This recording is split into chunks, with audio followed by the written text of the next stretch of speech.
어떻게 해야 될까요? 누구든지 주님 앞에 오기 위해서는 요한복음 7장 32절에서 44절 말씀을 통해서 누구든지 주님에게 오기 위해서는 나를 완전히 내려놔야 되지 않습니까? 나를 완전히 내려놓고 주님의 뜻대로 살아가려고 몸부림칠 적에 주님께서 우리를 써주시고 함께 하시고 인도하실 줄 믿습니다. 오늘 저녁 읽은 말씀은 유대인의 큰 절기 중에 하나인 장막절 끝날에 있었던 일입니다. 장막절은 이스라엘 민족이 애굽을 떠나 약속의 땅 가나안에 들어가기 전에 40년 동안의 그 광야 생활을 기념하기 위해서 지키는 절기입니다. 그래서 이 명절이 되면 예루살렘 일대에서는 옛날을 상기해서 초막을 지어놓고 그 초막에서 8일간을 지냈습니다. 지금도 이스라엘 그 유대인들은 미국에 있든지 유럽에 있든지 뭐 대한민국에 있든지 어디에 있든지 아파트 생활하는 분들도 역시 이 장막절 기간, 초막절 기간 동안에 아파트에서 안 살고 일주일 내내 밖에서 텐트 치고 생활을 합니다.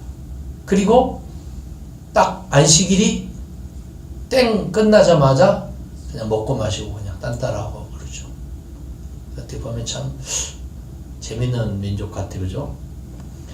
그래서 레위기 23장 40절에 기록된 대로 이스라엘 민족으로 하여금 그들이 광야 없이 또 광야에서 집 없이 나그네 되어 지내릴 때를 잊지 않고 기억하기 위함이었습니다. 사실 이스라엘 민족이 광야 40년의 생활은 쓰라린 경험이었죠. 사흘길이면 갈 수 있는 곳을 40년 동안 뺑뺑이 시킨 그 이유가 뭐였을까요? 사흘길이면 곧장 갈 수 있는 곳이었거든요. 왜 뺑뺑이 돌렸을까요? 그들에게는 종교심이 많았습니다. 종교심. 신앙심이 많았어요. 근데 이 신앙심이, 종교심이 여호와 하나님을 향하는 신앙심만 있는 게 아니고 타종교, 그 다음에 이방 종교, 개인의 생각, 그 다음에 강팍한 마음, 이런 것들에 의해서 그들 스스로가 발목을 잡고 있었던 거죠. 하나님께서 허락을 안 해준 거예요. 우리도 그러잖아요. 무슨 일을 하든지 자녀가 됐든 사업이 됐든 직장이 됐든 교회가 됐든 뭐가 됐든지 간에 하나님의 사인이 떨어져야 되는 거예요. 할렐루야. 그래서 하나님에게 물어보고 해야 돼요. 하나님 이거 이렇게 하려고 하는데 어떻게 할까요? 그러면 하나님이 아무 말씀도 안 하시죠. 왜냐하면 하나님은 영이시니까.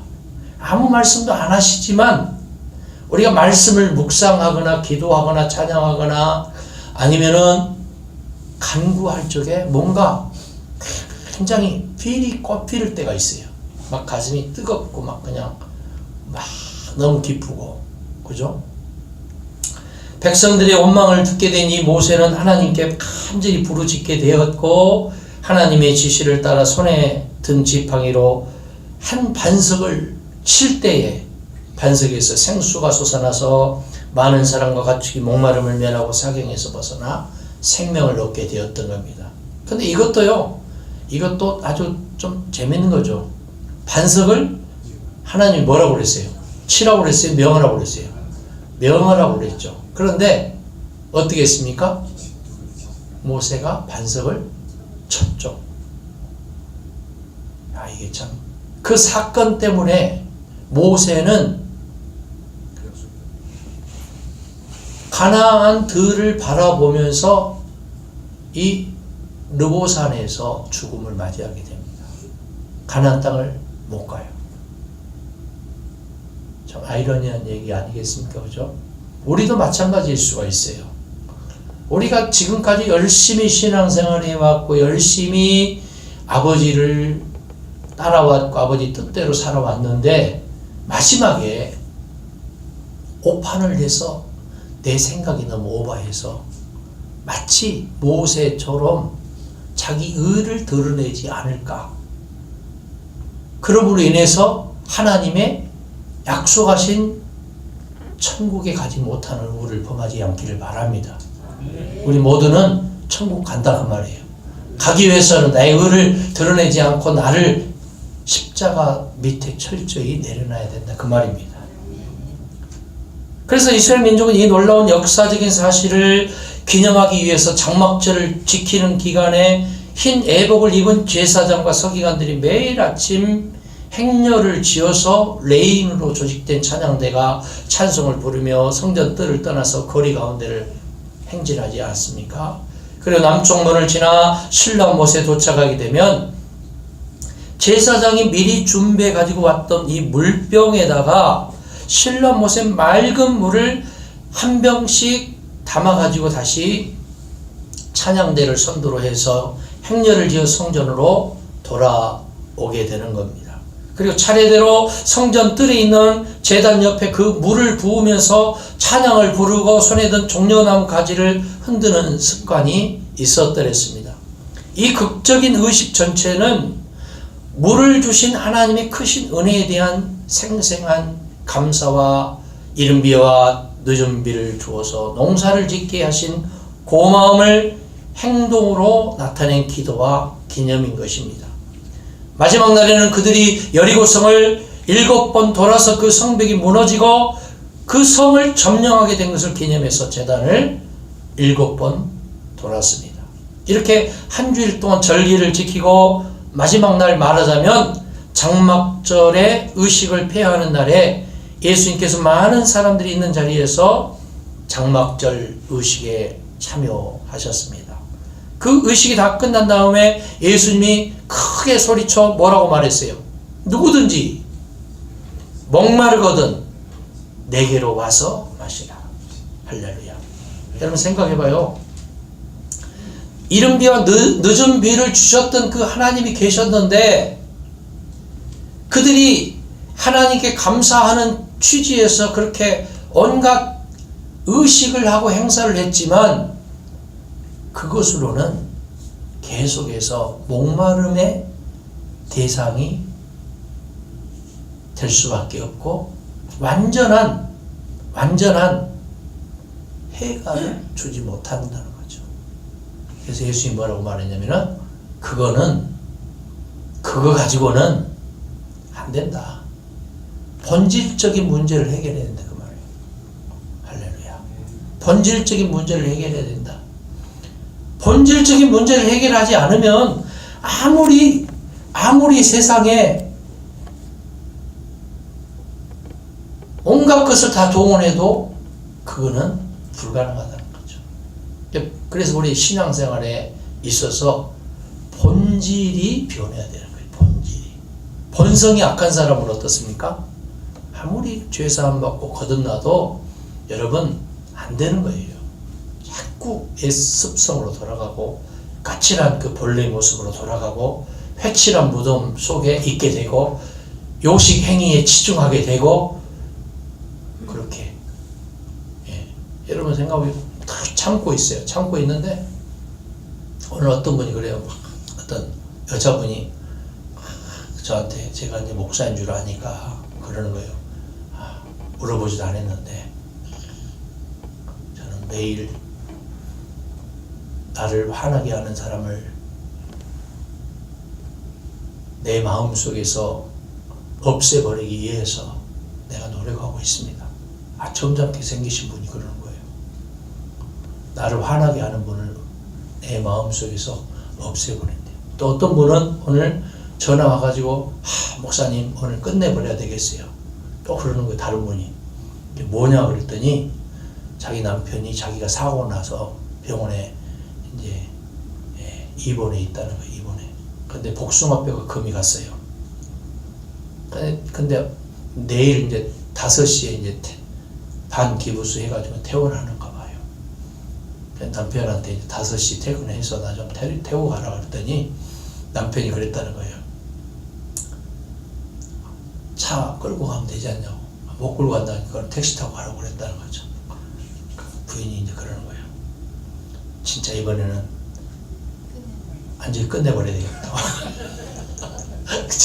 제가 뭐라고 말했을까요? 끝내라고 그랬을까요? 참으라고 그랬을까요? 참으라고 그랬어요. 그런데 그분이 그러는 거예요. 아니에요, 목사님. 내가 18년 동안 참았는데 도저히 이제 못 참겠다는 거예요. 용서가 안 된다는 거예요. 끝내버려야 돼요. 원래 내일 가보면 알죠. 끝내는요. 근데요, 그게 문제예요. 그게 한계예요. 끝내면 누구 손해예요? 내 손해죠. 요즘에요, 심각해요. 두 가정이 한 가정이 위기예요, 위기. 위기 아닌 가정이 없어요. 순식간입니다. 일본에는 사후 이혼을 많이 한다고 그러죠. 우리나라는요, 70세 넘으면 조심해야 돼요. 일본에는 사후인데 우리나라는 70세예요, 위기. 70세. 70세가 넘으니까 이제는 얘들 시집장가 다 갔죠. 이제는 서로 별 볼 일 없죠. 그러니까 여자분들이 앉아서 그러는 거예요. 우리는 각박 쓴 지가 벌써 몇 년째라고 그걸 자랑 삼아서 얘기를 하는 거예요. 자기들끼리 앉아가지고 밥 먹으면서. 그러면 남자들 쪽을 쫙 쳐다보는 거예요. 남자들은 어쩌냐 그 말이에요. 그때 남자분들이 70세 넘으신 분들이 그러는 거예요.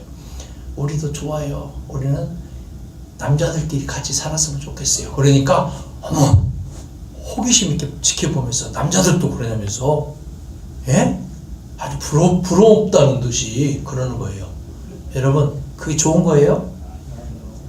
부부로 같이 죽을 때까지 있는 게 축복이고 행복인 줄 믿으시기 바랍니다. 여러분, 광야는요, 물이 마른 곳이잖아요, 물. 그 광야는요, 물도 없어요.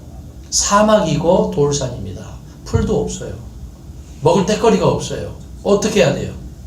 완전히 광야는요, 이스라엘의 그 광야는 메마른 곳입니다. 광야는 참 메마르고 나무도 거의 없고 있다고 해도 아주 거친 선인장 같은 거, 비가 오지 않아도 살아갈 수 있는 그런 나무만이 있습니다. 풀도 별로 자랄 수가 없어요.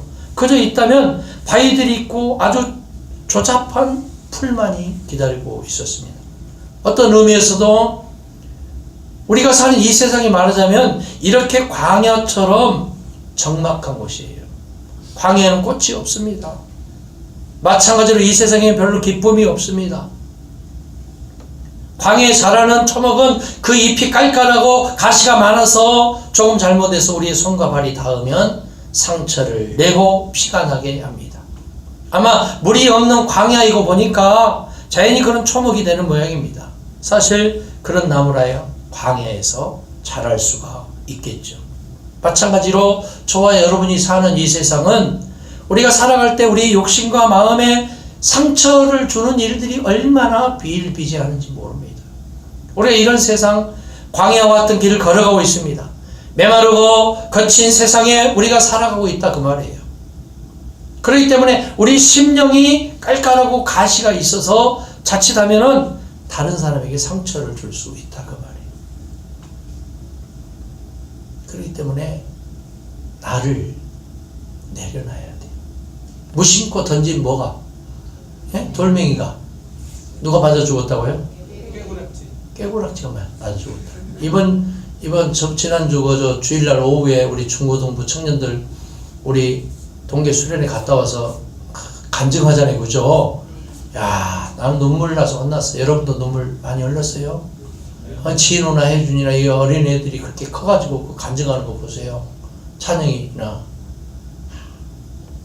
나중에 말도 못할 줄 알았더니 나중에 말 다 하더라고 보니까. 그 애들이 벌써 큰 거예요. 어른이 된 거예요. 이미 60만 어른이 아니고 이미 생각이 어른이 돼버린 거예요. 우리 어른들이 어떻게 보면은 그 어렸다고 생각했지만 이 애들이 벌써 말하는 간증하는 것을 보면서 야, 도저히 되지 않습니까? 할렐루야. 그러니까 우리가 주님 뜻대로 살아가는 이상 나에 안고 일어선 것이 주님의 은혜라고 생각을 하지만 그래도 조금씩 말을 조심하고 행동을 조심하고 할렐루야. 육신의 생활만 그런 게 아니죠. 사실 우리 영혼의 생활을 생각해 보면 더 방황하고 갈 길을 헤매며 사는 사람이 얼마나 많은지 모릅니다. 영혼의 목표, 영혼의 가나안을 찾지 못한 심령은 아직까지 광야에서 헤매는 가련한 심령입니다. 마음의 평안을 얻지 못해서 불안과 초조와 원망과 짜증 가운데 살아가고 있지는 않는지, 이렇게 육신적으로나 영적으로 방황하고 있으니까 자연히 심령이 피곤해집니다. 욕심도 피곤해요. 갈증이 심해집니다. 목이 타서 어쩔 줄 몰라요. 평화를 구하지만 광야 같은 이 세상에서 평화를 찾지 못하고 불안해합니다. 사랑을 구하지만 광야같이 이 냉랭한 이 세상에서 사랑을 찾지 못해 쓸쓸하고 외로워서 소외감마저 가지게 됩니다. 만족을 원하나 만족을 얻지 못해서 언제나 불만 속에서 그렇게 삽니다. 행복을 원하나 얻지 못해 불행하게 삽니다. 한마디로 이 세상에 사는 사람 치고 목마르지 않는 사람이 없다 그 말이에요. 오늘 보니까 MB께서 특별 기자회를 했잖아요. 그죠? 그러면서 차라리 나를 죽여라 그 말이 아니에요. 나를 밟고 지나가라. 야, 그분이 참 대단한 분이, 그죠? 예? 나를 목적으로 하지 않았느냐? 나를 밟고 지나가라 이런 얘기 아니에요. 그죠? 이제요 멈춰야 돼요. 언제까지 이 척백청산이라는 미명하에 계속해서 사람들 깜빵으로 집어넣을 겁니까? 이거 한계가 있잖아요. 그죠? 그러니까 우리가 믿는 사람들은요 지금 정권이 안 믿는 사람 정권이잖아요. 그러다 보니까 어떻게 하냐면은 척백청산이라는 미명하에 기독교가 계속해서 박해를 당하고 있는 거예요. 박해. 어느 정도껏 돼야 되는데 만약에 더 계속 하다 보면 보수 사람들이 어때요? 또 똘똘 뭉쳐요. 그래가지고요 진보고 보수 또 계속 태극기 부대하고 막 촛불하고 또 싸울 거 아니에요. 그죠? 이제 그거 이제 그만해야 되거든요. 예수님은 그리스도 예수 안에서 하나 되라고 하셨어요. 할렐루야. 할렐루야. 이제 언제까지 옛날 일 생각하면서, 예? 옛날에 그 김대중 대통령이 그래서요 위대한 거예요. 그 양반이 그래서 위대해요. 왜 위대합니까? 예? 자기 죽이려고 했던 사람들 다 죽였어요? 깜빵 보냈어요? 다 뭐 했어요? 그 사람이 천주교 교인이에요. 이명박 대통령은 장로님이시잖아요. 장로님 깜빵에 그 가둬서 뭐 하겠어요, 여러분? 우리 같이 이제 기도해야 돼, 이제.